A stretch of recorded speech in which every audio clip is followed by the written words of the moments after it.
Happy Monday.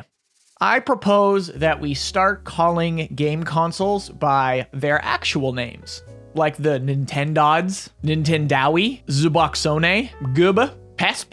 All other names are wrong, and henceforth, these are what they should be called. Yo, bro, what you playing? Oh, hanging out on my Nintendods?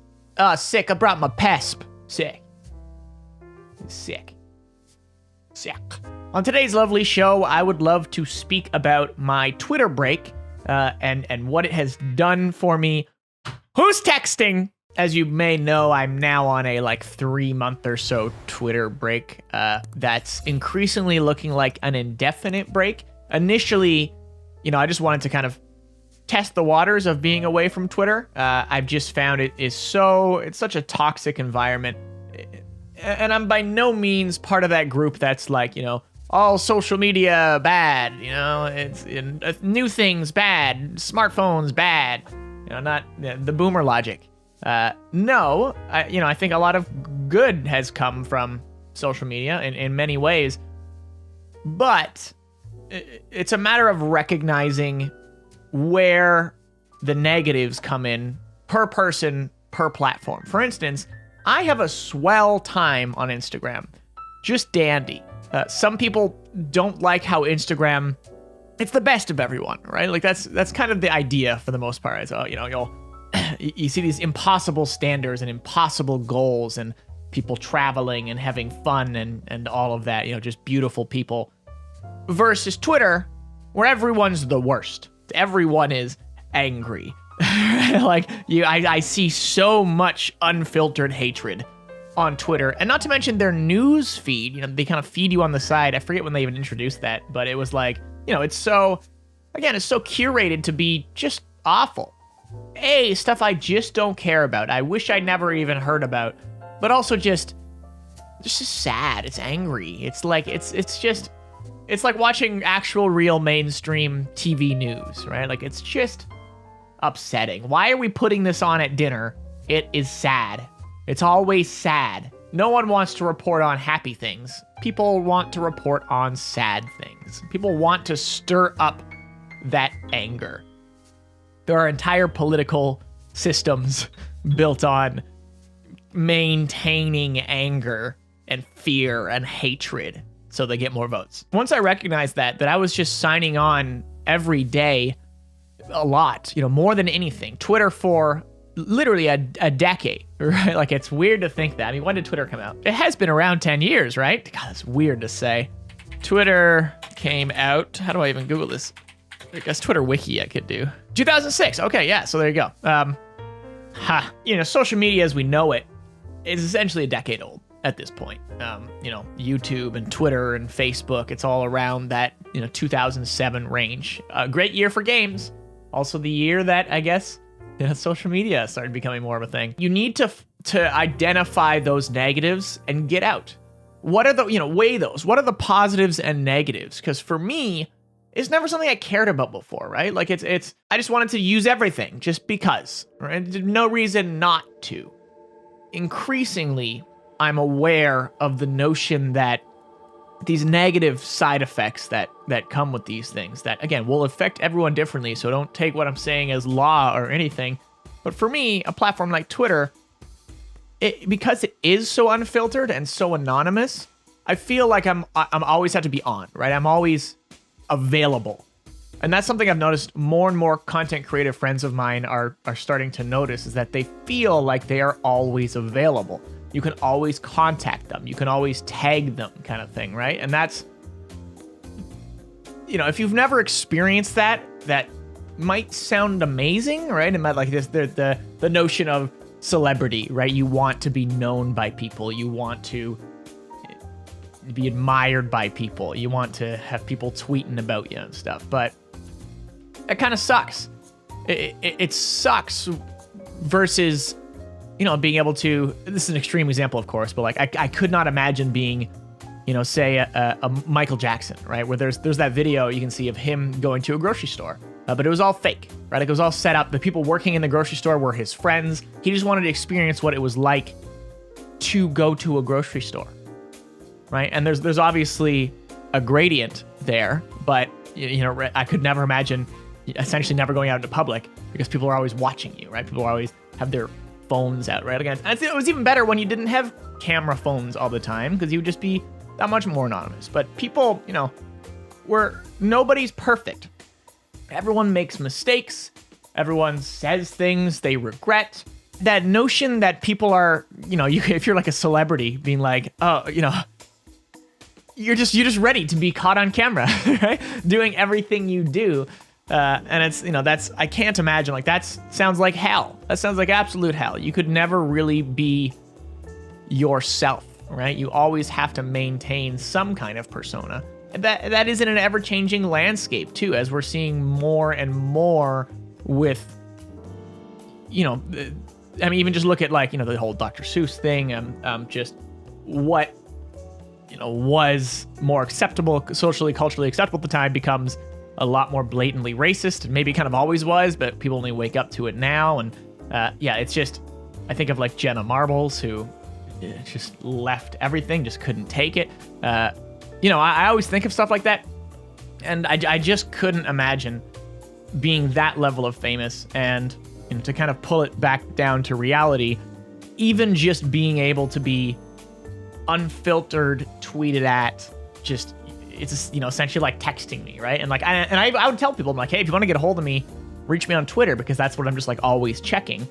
But because of that, I am always accessible. I'm never away, and I'm always reachable at all times. I can never break free of technology and just be me and just be myself and experience the world, when anyone in the world could just tweet at me being an idiot, right? Like just trying to rip me down.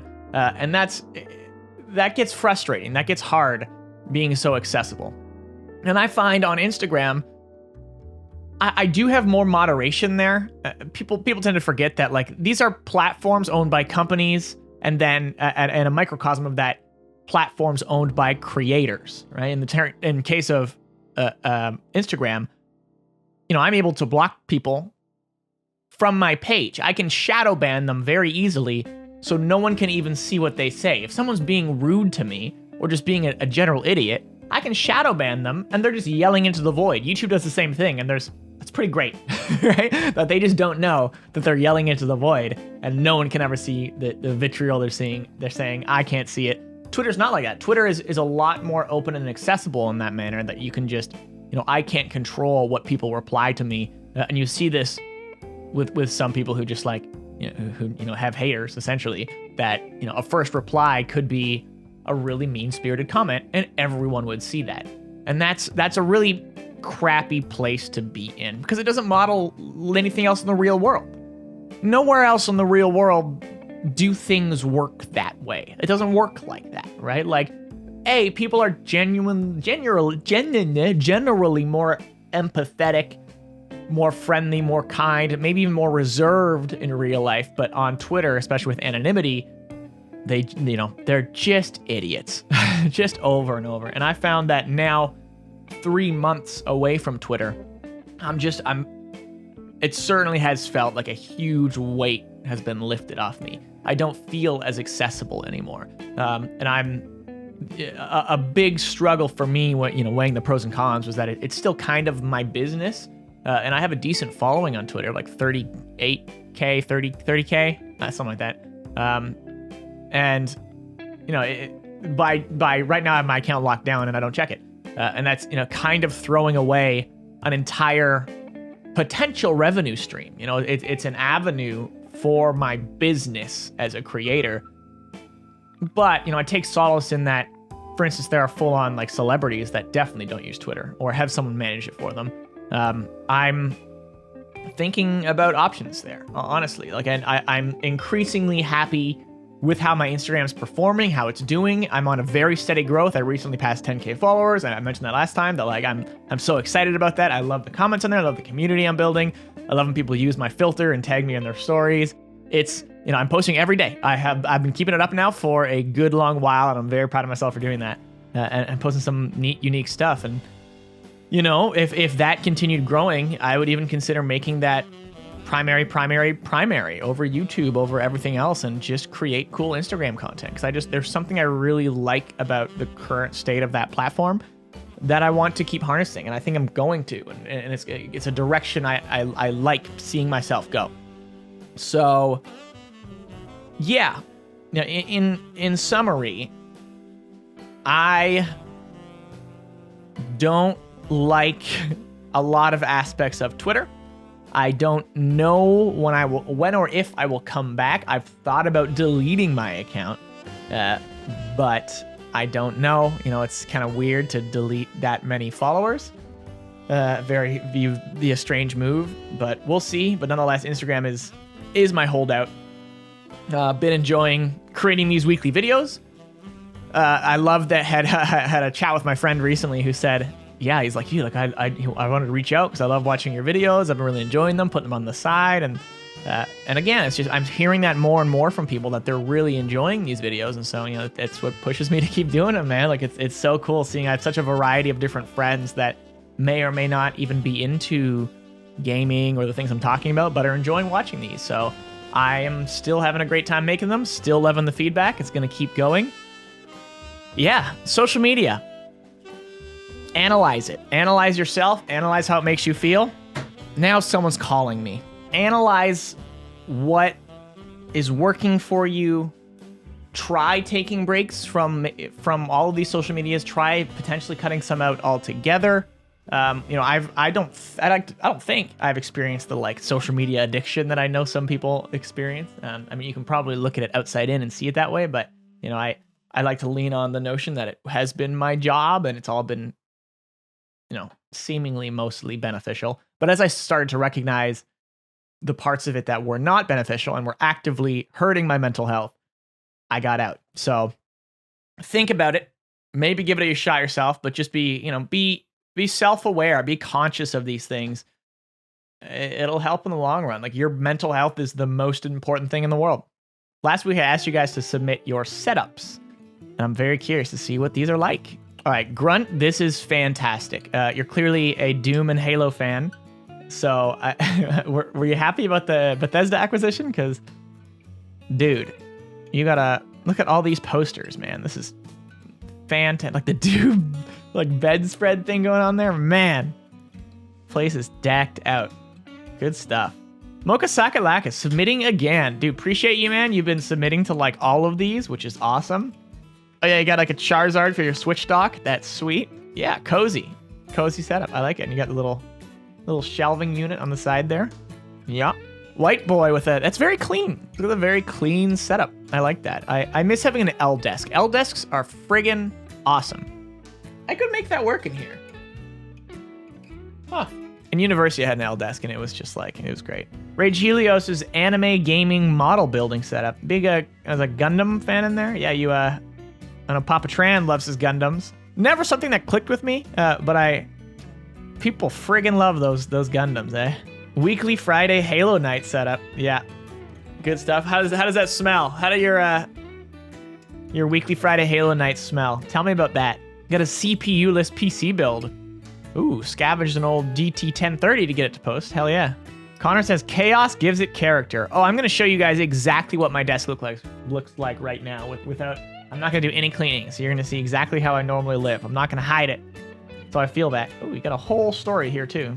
It's all on a workbench. Table was originally designed by 12-year-old me to give you optimal place to display and build your Lego city. My mom actually took a sketch I drew to a family friend who's custom built as a Christmas present. That is awesome. Dude, that's a really cool story. And that's a long desk. That is sweet. I need that. Another L desk. This looks a lot like the L desk I had in university. Nicer. Mine was kind of a mess, but this is sweet. I notice your chair your chair's falling apart there like mine is too, but how's that footstool thing? Does that work? Always wanted to know.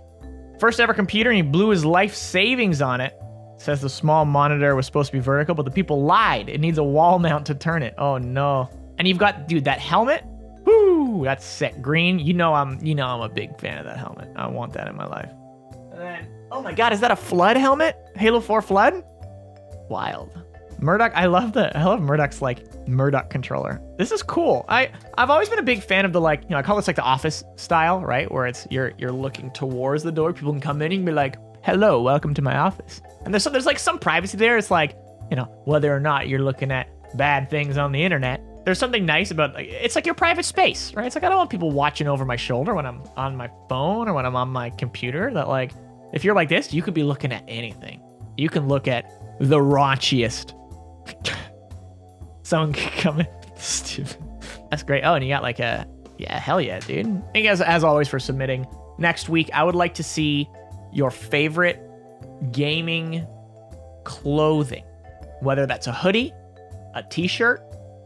I'll include shoes, any kind of thing you wear for the most part. I'm going to let it be as loose as that, but let's call it clothing. Your favorite gaming clothing item. Let me know. Submit it to me on Instagram. Make a post on Instagram.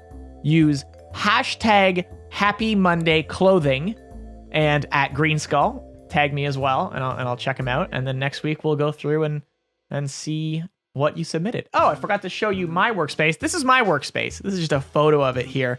I tend to try to keep the left side clean so I have a little bit more space, but I always got like a pack of gum and like stuff just laying over there. It starts getting filled up. Right side, you can see my kind of little bit more chaos, my console stack and my top PC and my bottom PC and the mess of cables back there that I have tried. I have done some cable management, and it's just, when you have a dual PC setup as kind of wacky as I do here, it's just not worth it. I don't care. No one's seeing this side. It doesn't bother me. Love you. Thank you for watching. Gonna go play some Nintendogs. We'll see you next week. Happy Monday.